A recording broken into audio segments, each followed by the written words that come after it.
2003's Sonic X is Sonic's first foray into televised anime. It's also the first time that Sega and Sonic Team actually had direct input into how the show was written.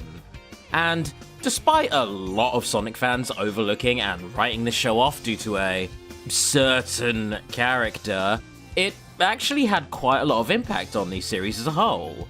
For one thing, the 4Kids English dub brought us an entirely new voice cast, who would go on to voice the characters in Shadow the Hedgehog, Sonic 06, Secret Rings, Unleashed, and Black Knights. But more importantly, Sonic X's theme song introduced what may as well be the series' current tagline. A mantra so iconic, so very Sonic, that it was the first spoken line in the Sonic movie's first trailer. Gotta go.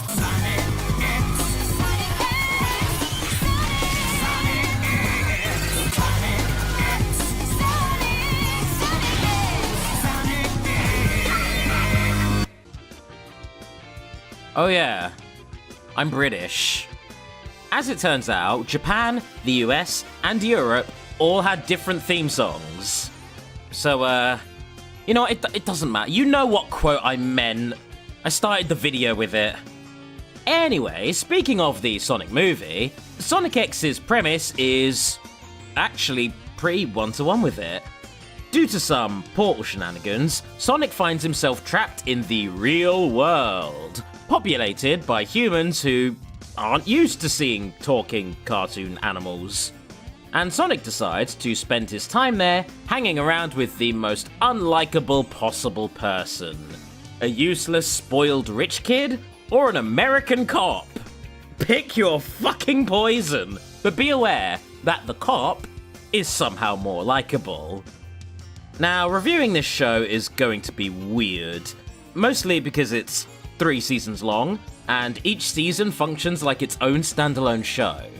Season 1 is the aforementioned Sonic in Real Life slice of life show. Season 2 consists of direct adaptations of SA1, SA2, and Sonic Battle. And Season 3, the most highly regarded of the 3, is a 4Kids dubbed anime adaptation of a video game that inexplicably turns into a space adventure at the end. Why does this keep happening? Honestly, the entire point of VidAMs is to focus on adaptations, so for that reason, I'm going to watch the beginning and ends of the Sonic Adventure arcs and 1 episode of the Sonic Battle episodes. Spoilers, the latter is just the tournament arc that you've already seen in every anime ever created.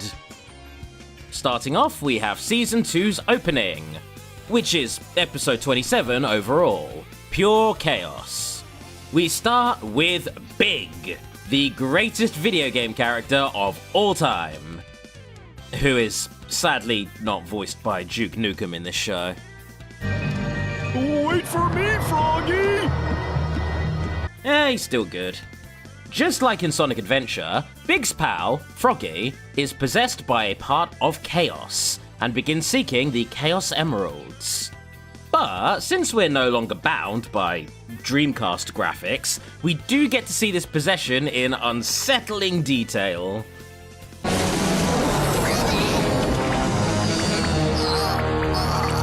Sonic Adventure 1 had a Rashomon-style story, where the same series of events leading to Chaos's rise to power are witnessed from the perspectives of multiple characters, Big being one of them. Sonic X doesn't go for this structure, as it would be quite jarring to introduce at this point, so if the episode seems all over the place, that's why. Sonic and his friends thought Chaos Control would send them back to their home planet, but a piece of their planet was sent here instead. Here, we see the President speaking about Season 1's conclusion to a group of trusted officials, chief amongst them being Rouge the Bat. She wasn't introduced until SA2, so she's just kind of pushed to the sidelines for this arc. We then see Chris Thorndike, our human protagonist, enjoying butler-served breakfast with cream and cheese. The characters, not the foods. But also the foods, probably. How would you like to come to Mystic Ruin with me? I've been meaning to test out a new aircraft model at Tails' workshop there and thought you might like to join me. Sorry, Grandpa, but I'm meeting my mom downtown after school. God forbid I involve myself with this story and justify my being here when literally nobody wanted or asked for me. Amy pines for Sonic, who remains missing after Season 1's finale, and then we see Gamma! The other best character from SA1. F's in the chat for this fratricidal robot. Gamma! E-103 Delta! E-104 Upsilon! As far as the names go, it's all Greek to me. Chris gets a Chaos Emerald from his rich mother, who impulse bought a reality warping, infinitely powered jewel, but then realized that it didn't go with any of her outfits. Sure, okay. Anyways, they then help Big look for Froggy. We are 13 minutes into this now, and it's starting to drag just a little bit. Ah, there we go, much better. And I really, really like this detail.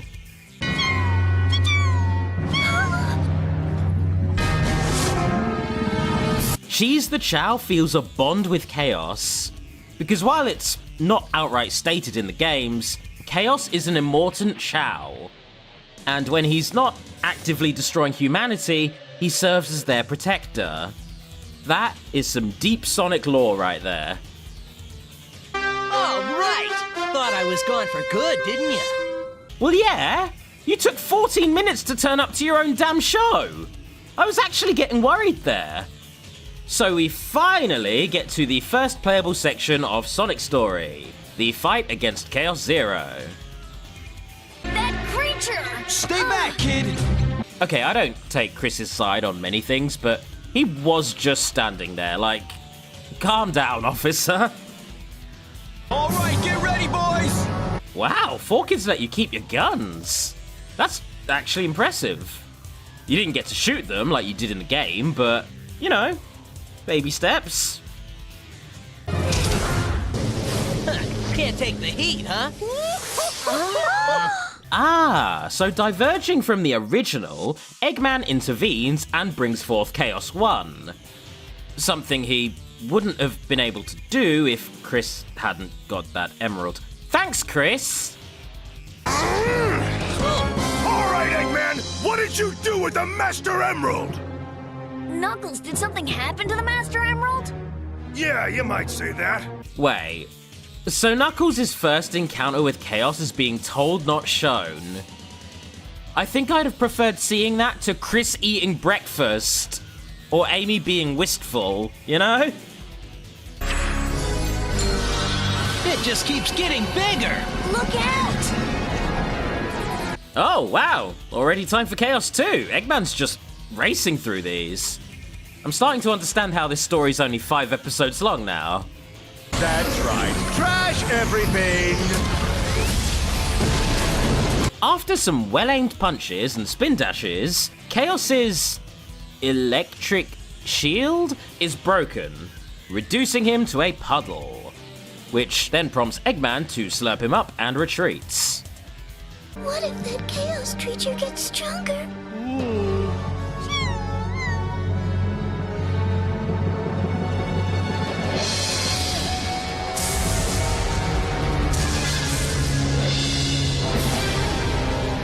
We'll see. That was probably not the strongest dramatic line to end the episode on. I have no strong feelings one way or the other.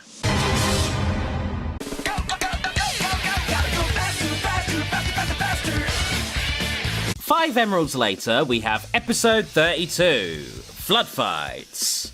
Christopher Thorndike is still absent from school. Yeah. The human stuff is so shoehorned in and incongruous with the Sonic content, it actually kind of hurts. I came here to see an aquatic Godzilla raise a city to the goddamn ground. I do not care if some rich kid is missing out on his education right now. Moving on to the real plot, The episode begins in similar fashion to Sonic Adventure's final story, with Eggman being betrayed and overpowered by Chaos. He's getting away! Okay, start reeling him up. The winch is jammed! We can pull him up ourselves. No way! All that weight will burn out our motors! Eggman's robot sidekicks are definitely existent. They certainly are. Here. Please subscribe for more spicy Deco and Boko takes. What's going on here? Okay, so in the games, your floating tutorial orbs are revealed to be Takal, an echidna whose soul is preserved within the Master Emerald. So once it's shattered at the beginning of the game, she's then able to guide the cast around, occasionally forcing them to relive her memories. Now, TV shows generally don't require tutorials, so instead, Sonic and Knuckles alone are beset by flashbacks, culminating in this one. Warriors, attack!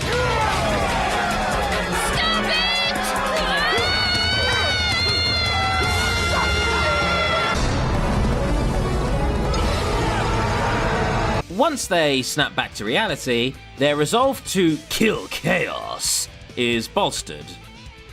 Hey guys, I'm here to ruin everything again!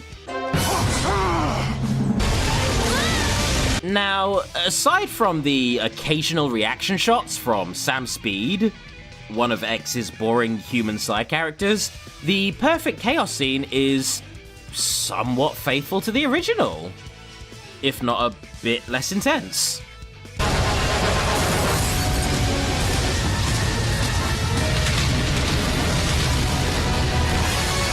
You'll be safe here! Hurry!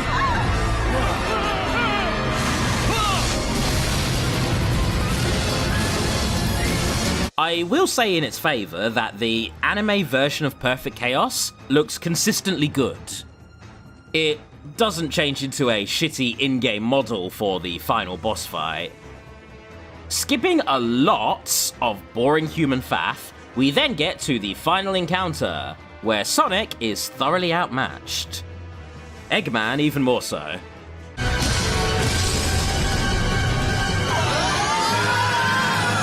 And in the face of this unstoppable foe, Sonic's friends all present him with an emerald.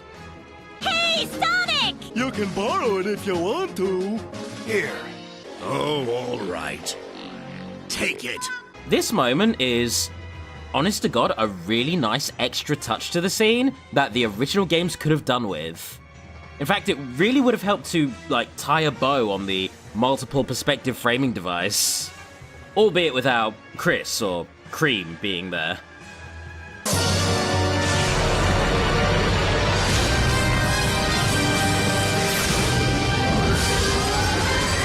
Whoa, whoa, whoa, hold up. Where's the music? Well, apparently, the Western version of Sonic X uses a newly composed soundtrack, which is why I have the original version prepped up and ready to roll right here. Let's watch this scene as it should be.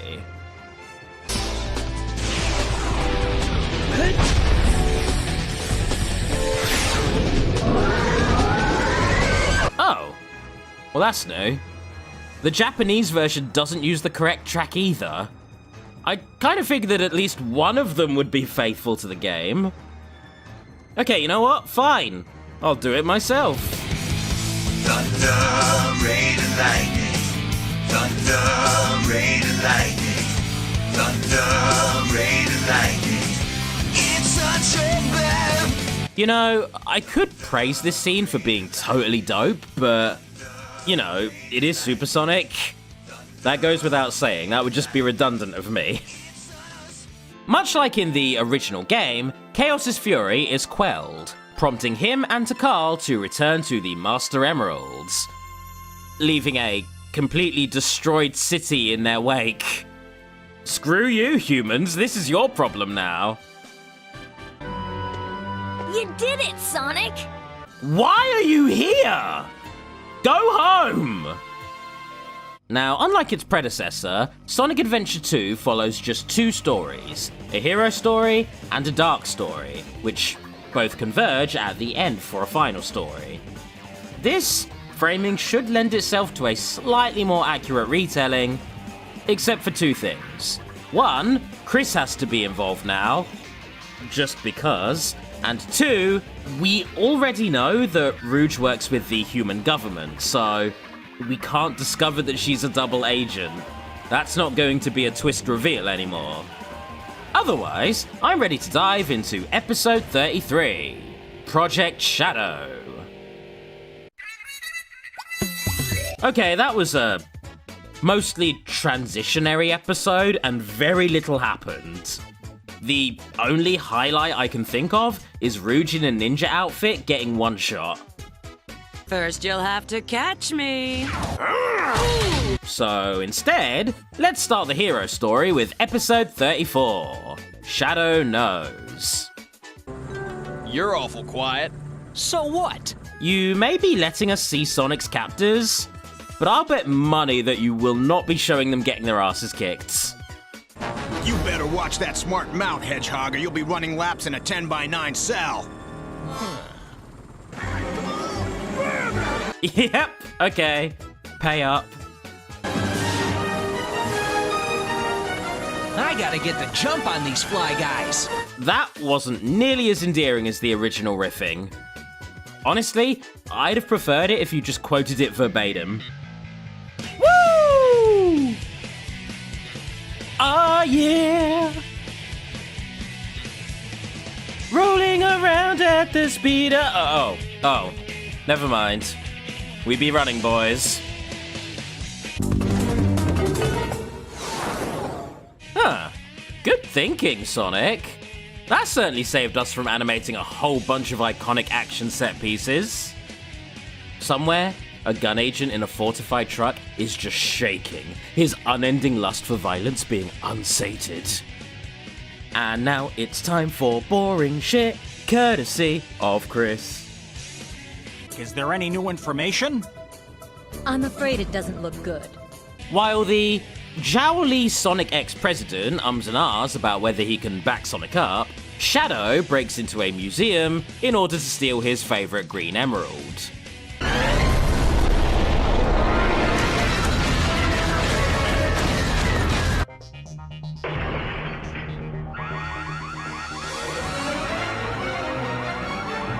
Was that Sonic? Oh yeah, definitely.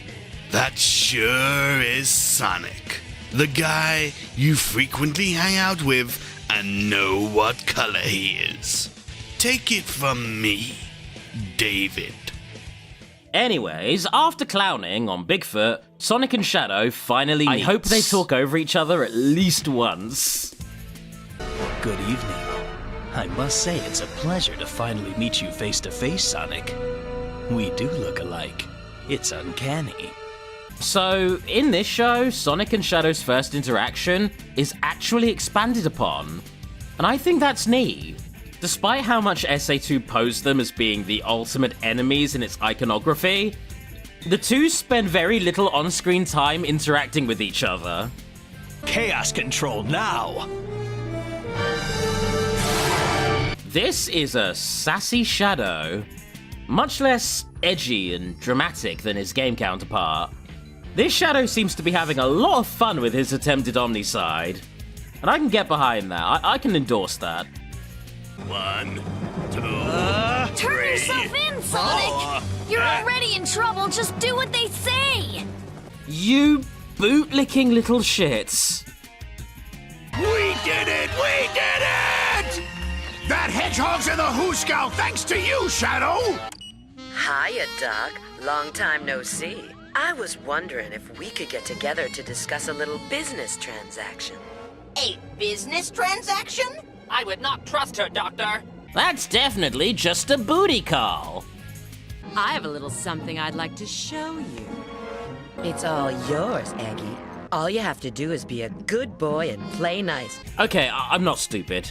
I can see exactly what they've done. They've made Rouge hornier, okay? It is what it is. Now let's move on like adults. Pleasure before business. Who's this charming friend of yours? I'm Rouge the Bat. What's your name? Begone, thought. Wow. The personalized aquatic cell is actually cool as hell. I imagine it takes more than a keycard to bust him out of this one. I've come to make an announcement. Shadow the Hedgehog's a bitch-ass motherfucker. He pissed on my fucking wife. That's right. He took his hedgehog fucking quilly dick out and he pissed on my fucking wife and he said his dick was this big. And I said that's disgusting. So I'm making a call-out post on my twitter.com. Shadow the Hedgehog, you got a small dick. It's the size of this walnut except way smaller. And guess what? Here's what my dong looks like. That's right, baby.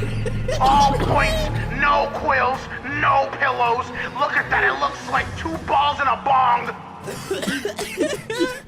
He fucked my wife, so guess what? I'm gonna fuck the earth. That's right, this is what you get. My super laser piss. Except I'm not gonna piss on the earth.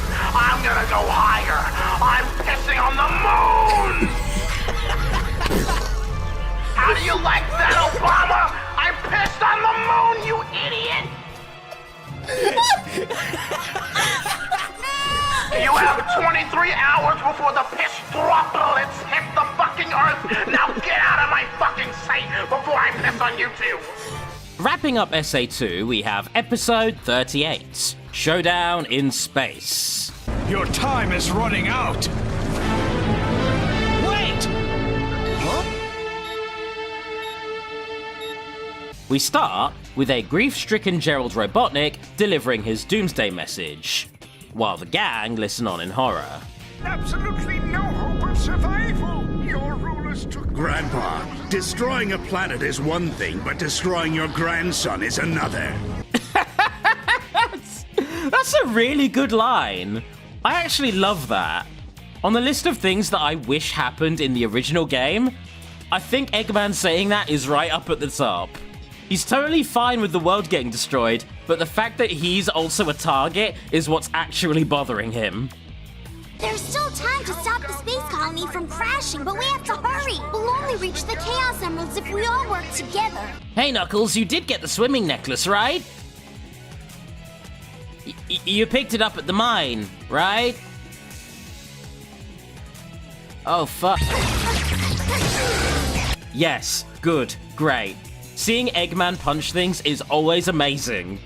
This is the best episode so far. Please, Shadow. You can help save us all. Ah, Chris. I see you've deprived Amy of one of her few defining character moments, where her kindness brings out Shadow's good nature. Well, you know what? I'm sure Shadow himself has me covered on this one. Hands off. No, Chris! Wait. Apparently Chris gets owned harder in the original version. Let's swing by and watch that, why don't we? Hanase.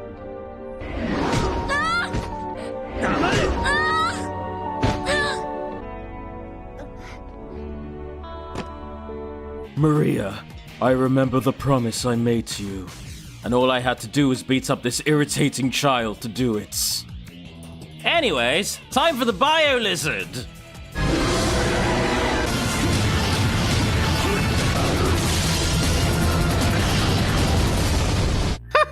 I wish it was that bloody easy. I guess they skipped past the 3 consecutive game overs there. Call me crazy, but I don't think they're gonna use the jerking off transformation sequence in this show. Ah well, can't have them all. Time to dunk on the final hazard.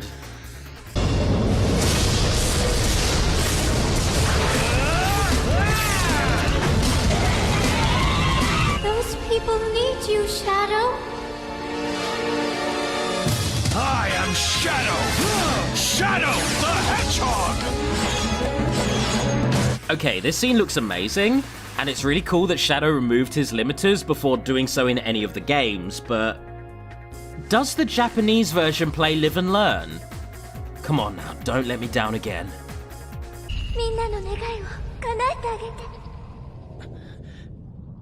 僕はシャドウシャドウがヘッジホッグだ Yes, there we go! The Japanese version has the correct song. And thank God, because now you've all been spared from me doing this. カオスコントロール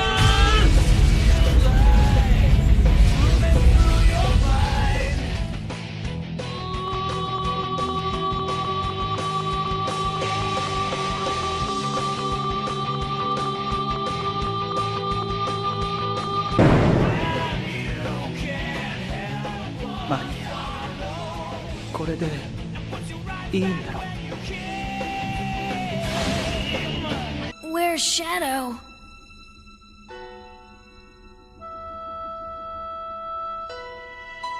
Oh, I think I'd be sadder about this if he didn't beat me up 5 minutes ago.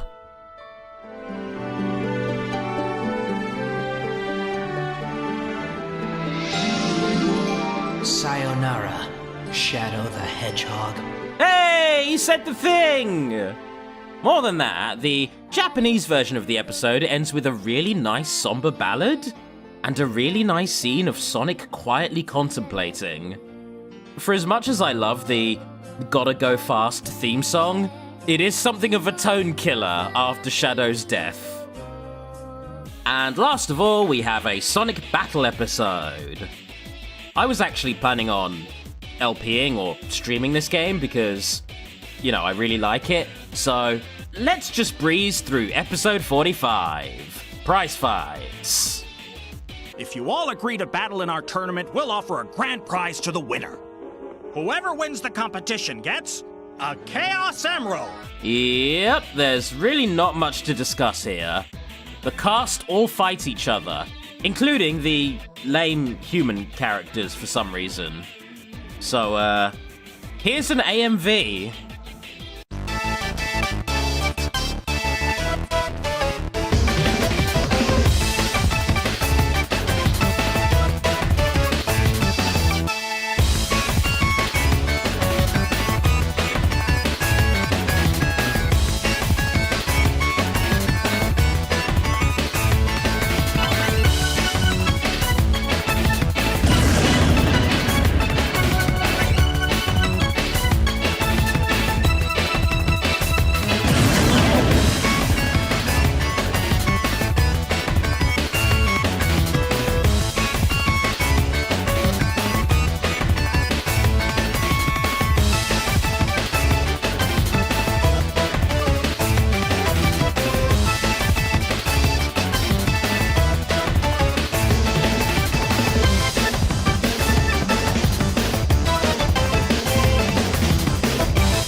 Kind of eked into episode 46 as well, but whatever, it's all good. So those are Sonic X's direct adaptations. I wish I could recommend this show for reimagining these classic games, but well, the humans just drag it down too much. Trust me, I was skipping a lot of boring human scenes just to commentate over the good bits. Not to rag on them any more than everyone else already has, but the humans range from annoying to boring to uncomfortably stereotypical. And you never will. It's my secret recipe. Would you like some toast with your scrambled eggs, Miss Cream? Given my general disdain for most of the human characters in Sonic, hearing that so many film reviewers don't like Sonic 2 because there's not enough of the human characters actually kind of excites me, ironically. I'm seeing it later this week, so I guess time will tell. Anyways, big thank yous to everyone who watched up to this point. And an even bigger thank you to my patrons for keeping food in my belly.